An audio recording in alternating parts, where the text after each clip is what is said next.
Good vibes, lovely people! Ito yung weekend namin guys na nagpalipad ako ng drone sa isang lugar ng Chibaken na baybayin na pwedeng pumasok ang aming mga sasakyan. Kung makikita nyo, may mga sasakyan sa dalampasigan. Ayan, pwede dito sa place na to na pumasok ang mga sasakyan. Kaya kami naman ay nakisama sa mga nandyan. Sumabay na din kami. Pwede palang pumasok. Kaya ayan, nagpalipad ako ng drone. Ang sarap dito guys. Parang gusto nga naming bumalik. Kahit maglagay lang ng tent for one day lang. As uwi lang sa hapon. Magpahangin lang dito sa tabi ng dagat. Ayan ang inyong lingkod. Nagpapalikad ng drone. Ito ay kuha ng isang drone. Ayan, kitang-kita yung sunset pero lumubog na po. Patapos na siya. So, ginabi na kami guys. Umalis kami dito sa aming bahay ng mga after nag-attend ako ng mass. This is Sunday, December. So, after the day ng full moon, tapos pangatlong araw today ng full moon guys.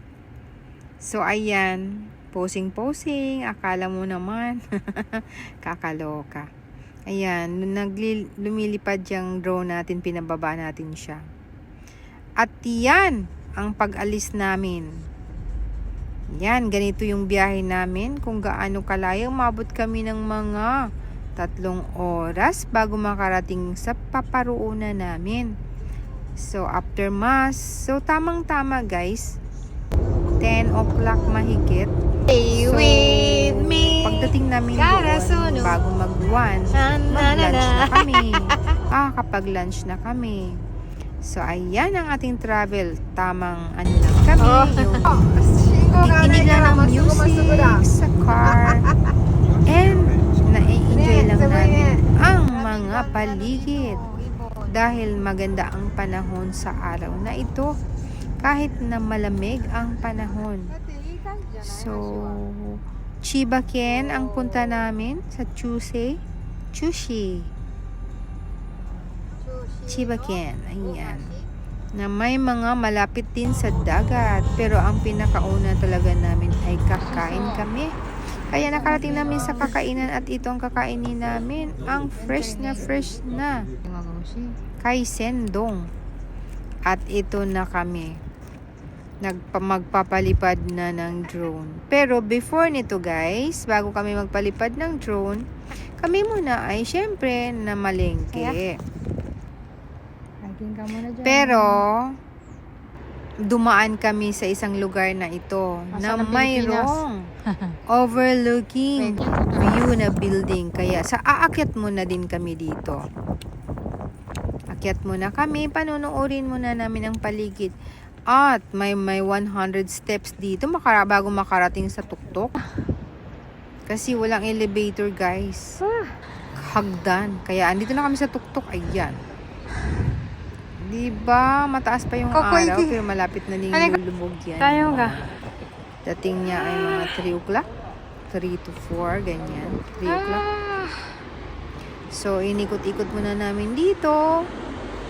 Tinignan mo naman ang view.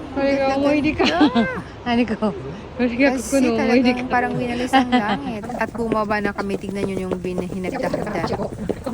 Ito ay 100 steps. So, nag-enjoy din naman kami dahil maganda ang view. At ayun ang perfect na mga lakad namin kahit napagod kami sa hagdan. Pero medyo kulang pa ang pagod sa hagdan. Nag-iikot muna kami guys. Inikot namin yung buong overlooking na lugar na ito. Ayan, naglakad kami. O, diba? Inikot, tapos makikita ang dagat. Ayan, umakyat sa kami doon sa ibaba. taas. Hi! Ayun, doon kami sa tuktok kanina. O, diba? Ay, may flowers. Ayan, ganda-ganda ng dilaw. Aniko. Talagang lovely nature talaga. Wako. Ay, yan. Yan ang hobby ko. Sensei. Mangisda daw kami dyan. Siguradong may isda dyan. Ayan, oh. すごいいいシーだこれが。 Sarap sana mangisda. Inobo Terrace. At yan, inubo. Inabo. Ano ba yung pangalan na yun? Hindi ko nabasa. 見に来る人が多いんだよね、多分。 Ah, dito guys. Gusto kong lumapit mismo doon sa may ano. Yung malapit talaga sa Dalampasigan. Unang-unang pinuntahan namin, pwede akong bumaba. Dito muna kami saglit.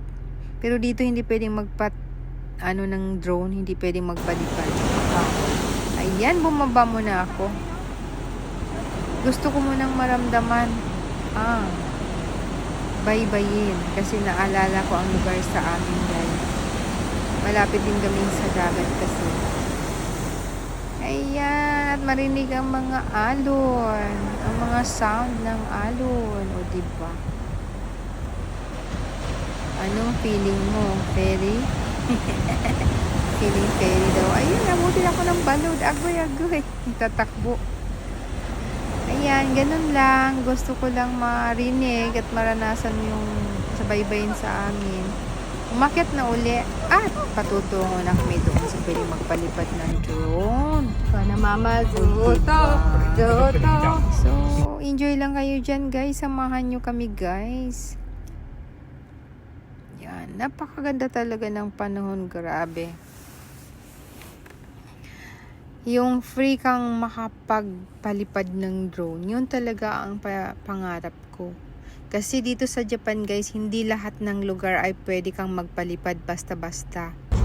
Maraming place na bawal. Dahil syempre, unang-una, makikita mo yung mga privacy ng ibang tao. So, bawal.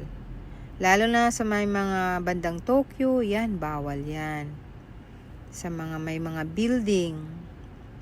Hindi katulad sa Pilipinas na anywhere, anytime, pwede gagawin. Dito sa Japan, talagang limitado yon. At, syempre, kailangan mong sumunod sa batas at sa rules. Kaya naman, pinili namin puntahan namin kasi marami ding may mga gumagawa doon. At saka, syempre, wala kang maiistorbong ibang tao. Kaya naman, eto na, sana malapit na. Bye-bye. Arigato. At mag-enjoy na sa pagpapalipad. At saktong-sakto, sunset. At pangatlong araw ng pagsikat ng full moon. Pangatlong araw. Wow. Pagkatapos ng Ikiro. sunset, diba? So, napaka-lovely nature talaga. Ayan guys, papasok na po kami sa isang babuhangin. Pero, pwedeng daanan ng sasakyan. Kaya talagang pwede siyang pasukan. Ito ay minsan lang to at bihira lang sa mga banda dito ang lugar na to na pwedeng pumasok. Baka sooner or later, babawal na rin sa pabawal. Ayan o, diba marapit na, pababa na ang sunset. Ayan, ang bilis pa naman ng oras, ang bilis mag-building pag bumaba na siya. Ayan, may mga nandyan din, tapos yung iba nasa lubong na namin, parang umuwi na. Ayan, buti ngayon guys, hindi siya crowded. Talagang crowded dito kasi pwede talagang pasukin. Ayan, ang ganda-ganda. Hahanap kami ng maparkingan ng pwestong ano. Pero before ang lahat, kakain muna kami ng aming snack. Syempre, kanta-kanta lang tayo ng konti. Ayan. Sabay-sabay tayo sa mga kanina pa kanina kami music guys. Kaso mag-copyright tayo. Kaya ayan. Tatahimik natin ang ating kanta. Agoy-agoy. Grabe, na-load ko na to, pero na-copyright eh.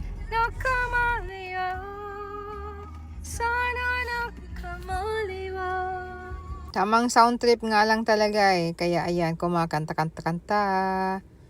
Mayang-mayang konti, kakain na tayo ng ating guys, snack. at kakain na kami ng aming snack. Nani mo tiro no? Oyatsu kai? Kakain kami, Kuya Tsu. Nandito kami sa dagat. Nagkakape. Nyaw, yan eh. Yay, kakay! Ayan, diba? May mga sasakyan din. Ayan. Kakain muna kami ng aming snack. O, diba? Sarap ng kain ng asahan ko. O. Ano yan siya, guys? Para siyang hot cake na may cream.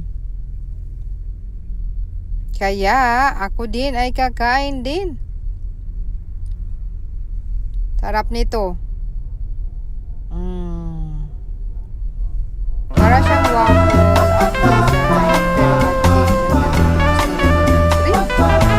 after eating, ayan na guys. Ako ay nagpapalipad na ng drone at ito na malapit na kasi halop ang araw.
Ding no, satsoy ka. Ayun, may prenup pa ng mga kakasal, oh. Binubuhat yung babae. Kaso lang, lumubog na yung araw, hindi na sila umabot. At ito na, guys. Yan, pauwi na po kami. Isang kembot na lang at malapit na tayong makarating sa bahay. So, after ng 2 hours, maigit ang biyahe. So, ayan. Thanks for watching, everyone. Bye, guys. I love you all. See you in my next video. Thank you so much, everyone. Merry Christmas in advance. Bye-bye.